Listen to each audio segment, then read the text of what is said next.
Vamos a tratar de la fisiopatología y complicaciones del queratocono, sin entrar en profundidad en su tratamiento.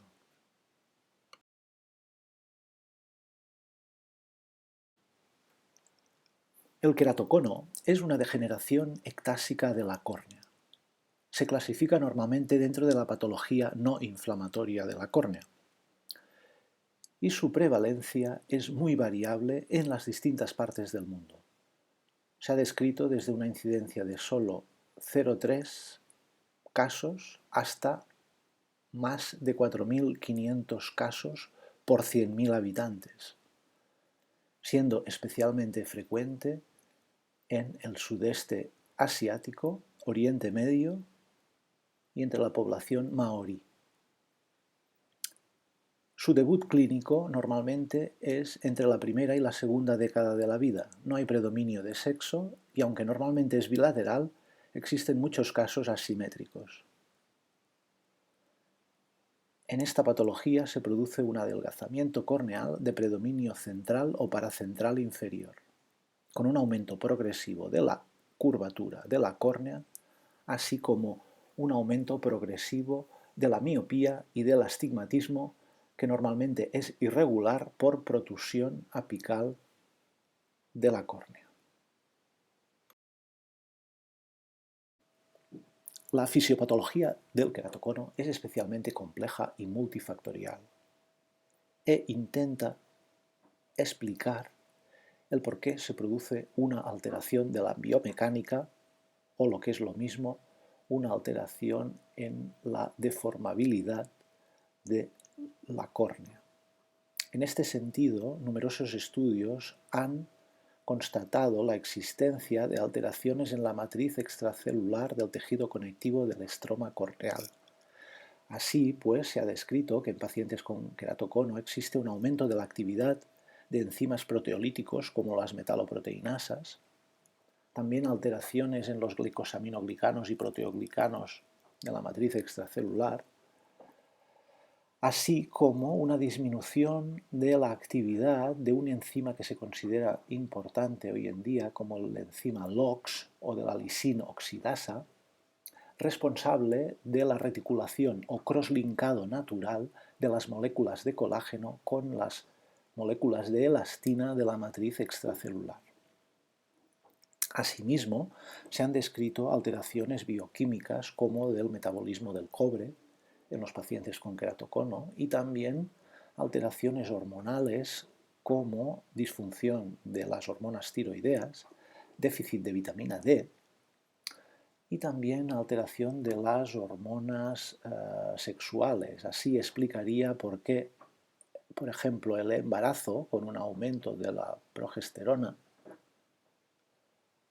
se considera realmente un factor de riesgo importante a la hora de progresión del queratocono.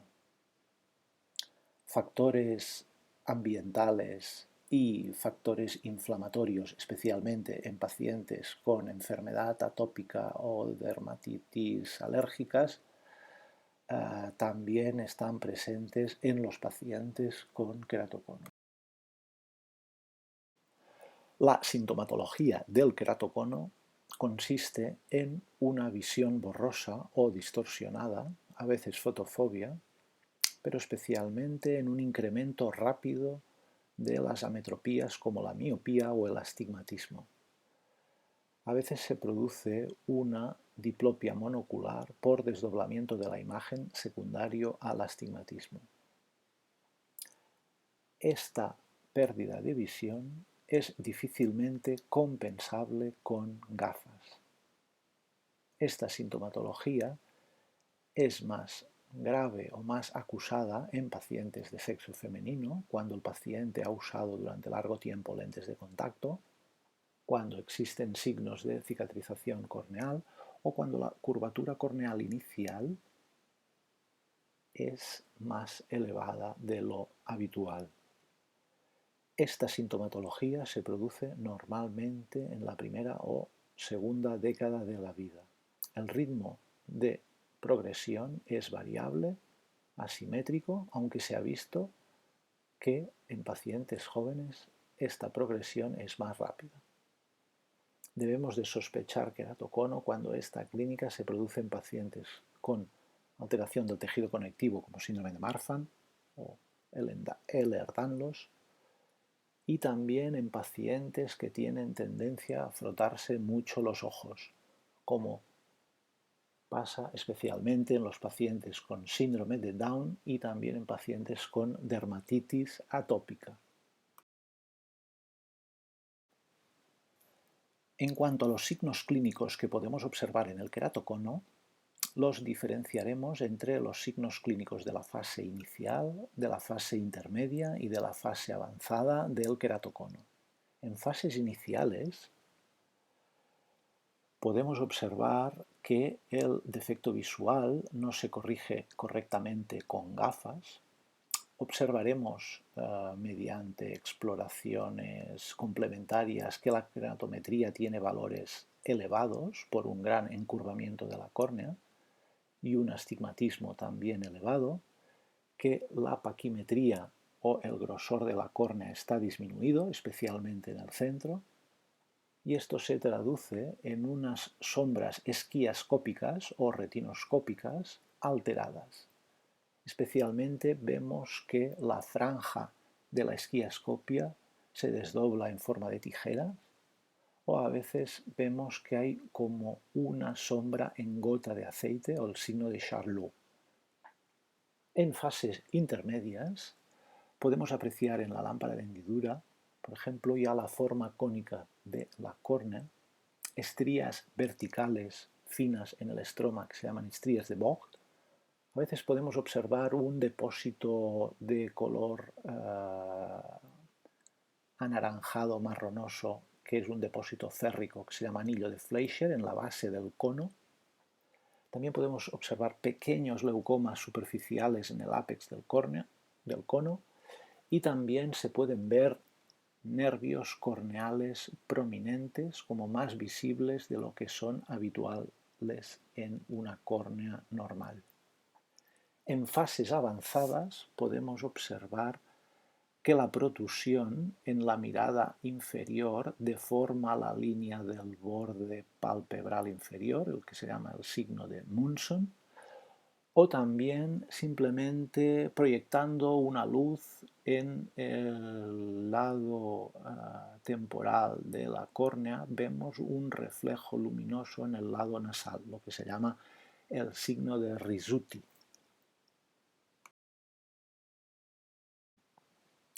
Existen otras ectasias además del queratocono.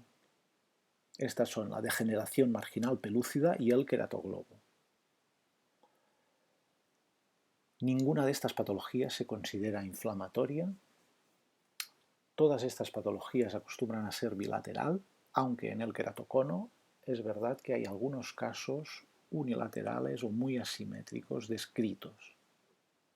El adelgazamiento en el queratocono es central o paracentral inferior, mientras que en la degeneración marginal pelúcida es normalmente en la parte periférica inferior, mientras que en el queratoglobo el adelgazamiento es generalizado, pero especialmente importante en la periferia de la córnea.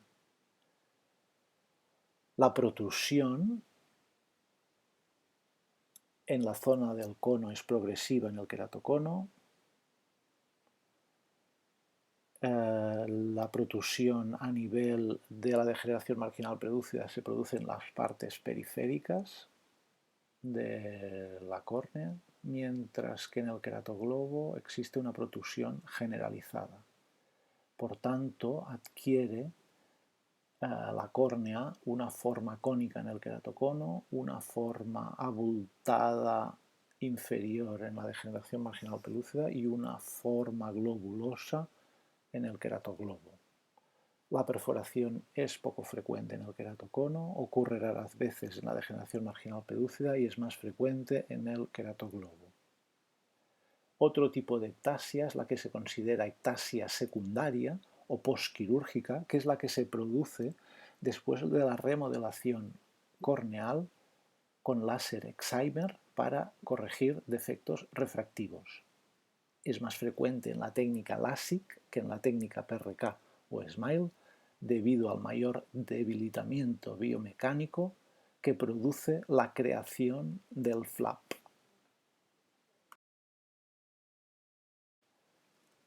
En esta tabla podemos hacer un diagnóstico diferencial de las distintas ectasias de la córnea. Clínicamente distinguimos entre el queratocono, la degeneración marginal pelúcida, en la que se produce un adelgazamiento solo de la parte periférica, normalmente inferior de la córnea, y un queratoglobo en que hay un adelgazamiento difuso de toda la córnea. En este sentido, es mucho más frecuente el queratocono, infrecuente la degeneración marginal pelúcida y muy rara la patología del queratoglobo. La edad de inicio normalmente es entre 15 y 30 años en el queratocono, un poquito mayor la degeneración marginal pelúcida, entre 20 y 40 años, y el queratoglobo acostumbra a ser una patología presente en el nacimiento. En ninguno de los casos se conoce la etiología, aunque en el queratocono, al estar presente en el nacimiento, se sospecha que es genética. No se conoce ningún tipo de herencia, de todas formas, en ninguna de estas patologías. El depósito férrico en la base del cono es típicamente presente en el queratocono. Sin embargo, en la degeneración marginal pelúcida se puede encontrar en algunas veces. Cicatrización en el ápex de la córnea lo vemos frecuentemente en el queratocono y muy raramente en la degeneración marginal pelúcida. Las estrías de Vogt son frecuentemente visibles en el queratocono y poco frecuentes en las demás ectasias. El hidrops o descompensación edematosa de la córnea lo vemos en el queratocono en fases avanzadas y es poco frecuente en las otras ectasias. Depósitos lipídicos solamente pueden estar en algunos casos presentes de queratoglobo. Y el fenómeno de Rizzuti y el signo de Munson solo lo vemos en el queratocono.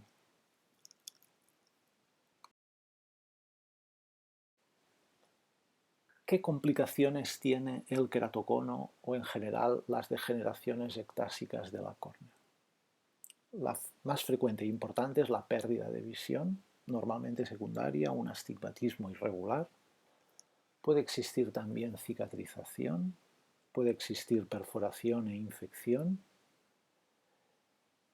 y también pueden existir complicaciones derivadas de los tratamientos médicos o quirúrgicos de estas ectasias. Otra complicación espontánea de estas degeneraciones ectásicas es el hidrops corneal, que trataremos a continuación.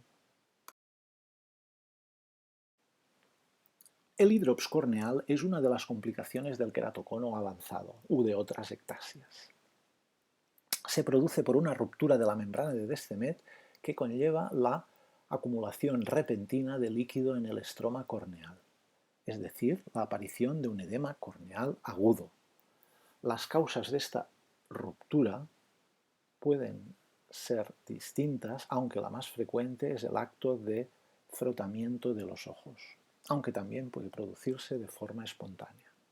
El paciente va a notar visión borrosa, incluso dolor y fotofobia, y el tratamiento médico va a tener el objetivo de aliviar los síntomas hasta la resolución espontánea del cuadro, que puede tardar más de 2 o 3 meses. Este tratamiento médico conservador va a consistir en la aplicación de lubricantes, antibióticos, cicloplégicos, colirios salinos hipertónicos, antiedemas y antiinflamatorios no esteroideos. El tratamiento quirúrgico va a tener la finalidad de reducir el tiempo de resolución espontáneo del edema y consiste en la inyección de aire y gas en cámara anterior y algunas veces de suturar incluso las rupturas de la membrana de Descemet para que deje de entrar humor acuoso en el estroma corneal.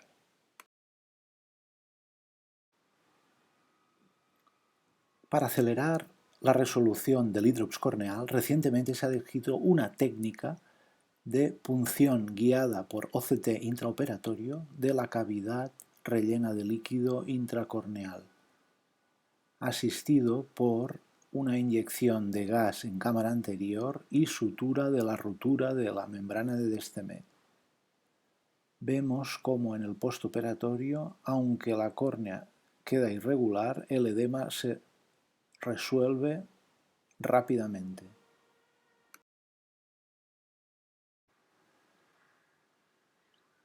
En relación al tratamiento del crosslinking, comentar que existen varios escalones terapéuticos.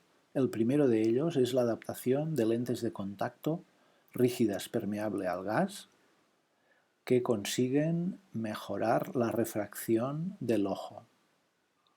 En segundo lugar, tenemos el crosslinking externo mediante la impregnación estromal de vitamina B2, riboflavina, y la aplicación de energía de rayos ultravioletas en la córnea.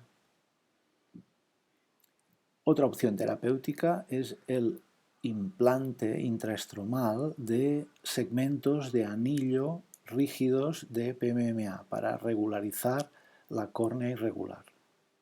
Y en última opción existe la queratoplastia en su versión lamelar o penetrante para restaurar la visión en córneas muy ectásicas y con queratometrías mayores de 60 dioptrías.